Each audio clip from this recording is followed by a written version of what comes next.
Bonjour à tous. Nous allons lire la parashat Miketz ce Shabbat à la synagogue et je voulais partager avec vous un extrait d'un cours du Rav David Foreman que j'ai entendu hier. Et cet extrait traite de la raison pour laquelle Joseph a choisi Shimon comme otage quand il a laissé repartir le reste de ses frères en Eretz Kenaan.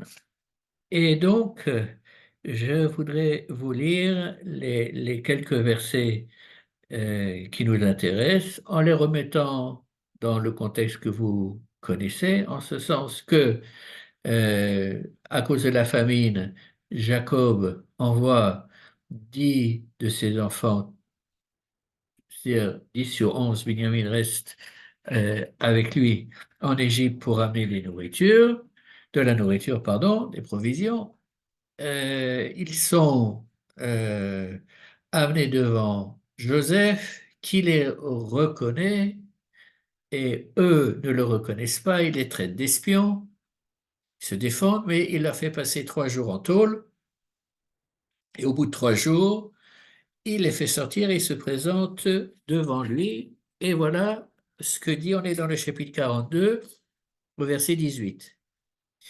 Le troisième jour, Joseph leur dit, faites ceci et vous vivrez, je crains le Seigneur. Si vous êtes de bonne foi, qu'un seul d'entre vous soit détenu dans votre prison, tandis que vous irez apporter à vos familles de quoi calmer leur faim. Puis, amenez-moi votre jeune frère, et vos paroles seront justifiées et vous ne mourrez point. Ils y acquiescèrent. On arrive au verset 21. Et ils se dirent l'un à l'autre, en vérité, nous sommes punis à cause de notre frère. Nous avons vu son désespoir lorsqu'il nous criait grâce, et nous sommes demeurés sourds. Voilà pourquoi ce malheur nous est arrivé. Ça, c'est un verset clé, un des premiers versets clés, en tout cas, de notre, euh, euh, comment dirais-je, Dvar Torah, et je vais vous le lire en hébreu. Vayomru ish el achiv, Aval Hachim et Manachnu, nous sommes coupables. Al Achinu, à propos de notre frère. Asher Ra'inu, Sarat Nafsho, dont nous avons vu la détresse. Beitranano Eleinu, quand il nous a imploré. Velo Shamanu, et nous n'avons pas entendu. Alken Ba'a Eleno Hatsara Azot, et voici pourquoi nous arrive ce malheur. Là, j'ouvre une toute petite parenthèse dont le Raffoman ne parle pas, mais à mon avis qui s'impose dans le pshat, c'est que la réaction des frères est dans ce verset est extraordinaire, de mon point de vue, en ce sens que je pense que la réaction naturelle, humaine, en quelque sorte, de toute personne qui commet une faute, quelle qu'elle soit, euh, c'est de rejeter la responsabilité de la conséquence de la faute sur autrui. Oui, c'est ce qu'on voit avec la fameuse histoire du Jardin d'Éden, n'est-ce pas? Et c'est comme ça que c'est pas de ma faute, c'est la faute des autres. Et là, les frères de Joseph établissent un lien qui leur paraît absolument évident entre ce qu'ils ont fait à Joseph de nombreuses années avant et ce qui leur arrive maintenant. Et donc, je pense que ça montre quand même un côté positif chez ces 10 frères. Et ça, c'est pas le point sur lequel le Rav Foreman euh, attire notre attention. Et alors, après ce verset 21, arrive le verset 22. Réhouven leur répondit en ces termes, est-ce que je ne vous dis pas alors, ne vous rendez point coupable envers cet enfant et vous ne m'écoutâtes point? Eh bien, voilà que son sang nous est redemandé. Donc en hébreu, ça nous donne Vaya'an Reuven otam lemor, Hallo, amarti alechem lemor, al techetu bayeded, velo shematem, vegam damo hine nidrash. Bon, mettons-nous maintenant 2 minutes à la place de Joseph. Joseph ne sait rien de tout ça, n'est-ce pas? De son point de vue, quand il est arrivé à la rencontre de ses frères ont clairement une responsabilité collective, ils l'ont jeté dans le puits. Et ensuite, il s'est passé ce qui s'est passé, n'est-ce pas?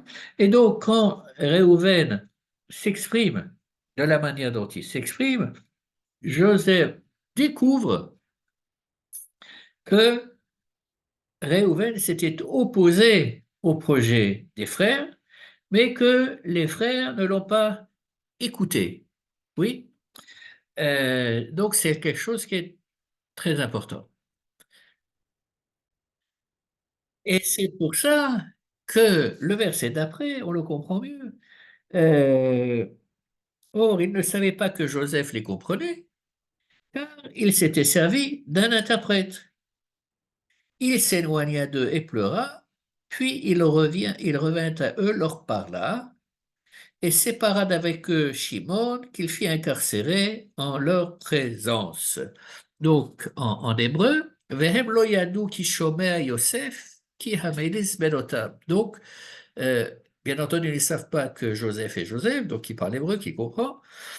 Et Joseph donc découvre à ce moment-là ce que Réhouven a essayé de faire et que ses frères ne l'ont pas écouté. Vaïsov Vaïev, qui pleure, oui, c'est le grand pleureur du Tanakh. Vaïachov Alehem, Vaïdaber Alehem, Vaïkach Meitam et Shimon, Vaïesov Oto Lehenem. Donc ça, c'est le verset où Joseph décide de prendre Shimon comme otage, oui, garant que les frères reviendront avec Binyamin. Donc, la question que le Rav Foreman pose, pourquoi il y a 10 frères? Oui. Pourquoi est-ce que Joseph a choisi d'incarcérer Shimon? Alors, la réponse qu'il propose est formanienne, si je puis me permettre, en ce sens qu'elle est extrêmement proche, comme d'habitude, du texte, du sens littéral, et voilà. Le premier, euh, euh, dans la tribu, dans les tribus, l'aîné, c'est lui qui a la responsabilité. Oui. Donc, Réhouven, c'est lui le premier-né, c'est lui qui est responsable. Donc, si Joseph doit, comment dirais-je, euh, rendre responsable quelqu'un parmi ses frères de tout ce qui s'est passé, eh bien, c'est Réhouven qui doit devenir otage. Oui, mais soudain coup, il découvre que Réhouven a essayé de jouer son rôle de premier-né, il n'est pas parvenu, mais il a essayé. Donc, il ne va pas l'emprisonner. Quel est le numéro 2? Donc, après le numéro 1, il y a le deuxième enfant. Qui c'est? C'est Shimon. Or, Shimon, visiblement, n'a rien fait. Donc, c'est lui qui va se retrouver en tôle. Mais ça, c'est une approche très rapide. Et donc, le Rav Foreman va en fait analyser ce que Léa dit en enfantant d'abord Réhouven, avec la conséquence, et Shimon après. Donc ça, on revient à la paracha de Vayetse, et je vais vous lire les versets en français et ensuite en hébreu. Oui, excusez-moi, c'est la paracha de Vaïetse, on est et pas celle d'après, on est au chapitre 29 et au verset 31. Le Seigneur considéra que Léa était dédaignée et il rendit son sein fécond, tandis que Rachel fut stérile. Verset 32. Léa conçut et enfanta un fils. Elle le nomma Réhouven parce que, dit-elle, le Seigneur a vu mon humiliation de sorte qu'à présent, mon époux m'aimera. Je m'arrête 2 minutes sur ce verset-là. En hébreu, Vatahar Léa, תלת בן, ותקרא שמו ראובן, כי אמרה, כי ראה אדוני בעוניי, כי עתה יהבני אישי. Alors, Réhouven est appelé Réhouven, donc dans la source de la racine et du mot voir, lire haute, oui, car Dieu a vu Béoni, ma souffrance.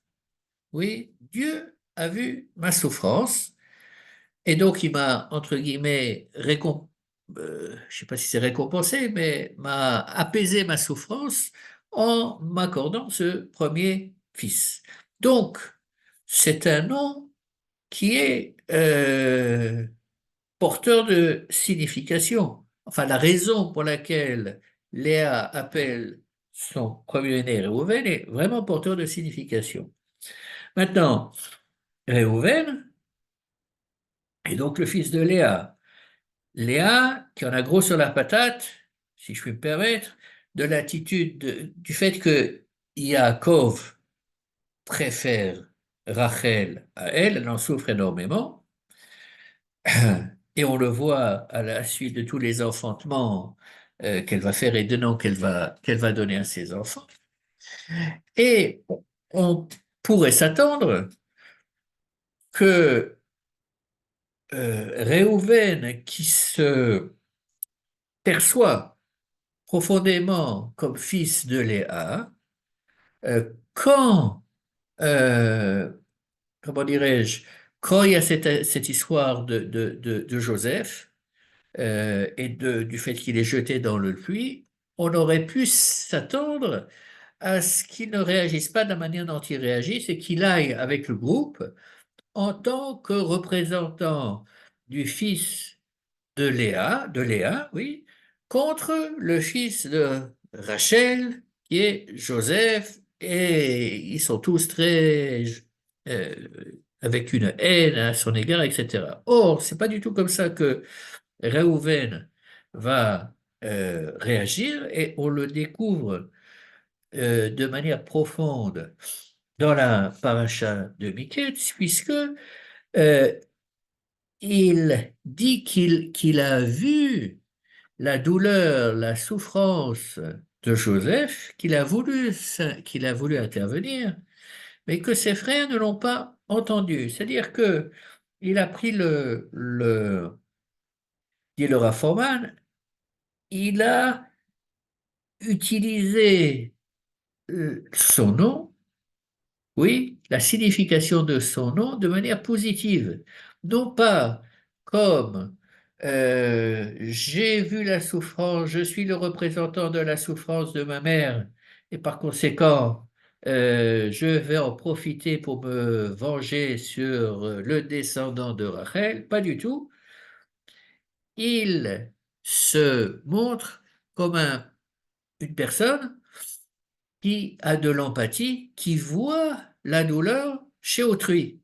Et non seulement qui voit, mais qui va agir, qui va essayer de soulager ou d'empêcher la douleur de d'autrui et même celle de Joseph. Oui, donc c'est quelque chose de vraiment spécial. Maintenant, passons maintenant au nom de Shimon. Alors, le verset dans la parashat Vayetse est le suivant, Vatahar od, Léa enfanta à nouveau, Vatelet ben, elle accoucha d'un fils, Vatomer, qui chama Adonai, car Dieu a entendu, qui s'énoua Anochi, que je suis haï. Oui, c'est la perception de Léa. Vayitel ligamedze, donc il m'a donné encore un fils, Vatikra Shemo Shimon. Elle appela son fils Shimon. Donc la racine, si chez Réhouven, la racine du mot et du verbe voir, chez Shimon, c'est clairement le mot entendre, Shema. Vatomer qui Shama, Adonai, Dieu a entendu que j'étais haï, et elle appelle son fils Shimon. Et donc, euh, qu'est-ce que nous a dit le verset de la parachate Miketz? Je vais relire les deux versets, oui, 21 et 22. Il parle, Vayomu ish el achiv, les frères parlent entre eux, Aval Hashim im anachnu alachinu asher rainu tzarat nafshenu. Donc nous sommes responsables, nous sommes coupables du fait que nous avons vu la détresse de notre frère quand il nous implorait, Mitranoenu, Velo shamanu, et nous n'avons pas entendu. Alken balanu elenu atzarazot, et dans le pasuk qui vient, Vayad Reuven otam les morts. Alors amarti lachem les morts, al techetu bayele velo shemaatem. Reuven donc dit, mais je vous avais dit de ne pas vous, comment dirais-je, agir de cette manière vis-à-vis de notre frère et vous n'avez pas entendu. Oui, c'est le mot, c'est la racine chamois qui est utilisée deux fois. Et donc, le Raffoman dit que ceci nous indique que Shimon, à la différence de Réhouven, Shimon, lui, qui est appelé parce que sa maman était haïe, donc s'identifiait lui totalement à sa mère, mais qu'il voyait son rôle en tant que représentant de Léa et donc se venger du fait qu'elle était haïe. Il n'a pas su faire le travail que Réhouven a fait et qu'il aurait pu faire également, mais il ne l'a pas fait. Et c'est la raison pour laquelle, dit le Raffoman, que Yosef, en entendant ces deux phrases, décide de prendre Shimon comme otage pendant que les Bnei Israël, les autres, retourneront en Eretz Canaan. Et sur ce, je vous souhaite Shabbat Shalom et fin de Hanouka Sameach.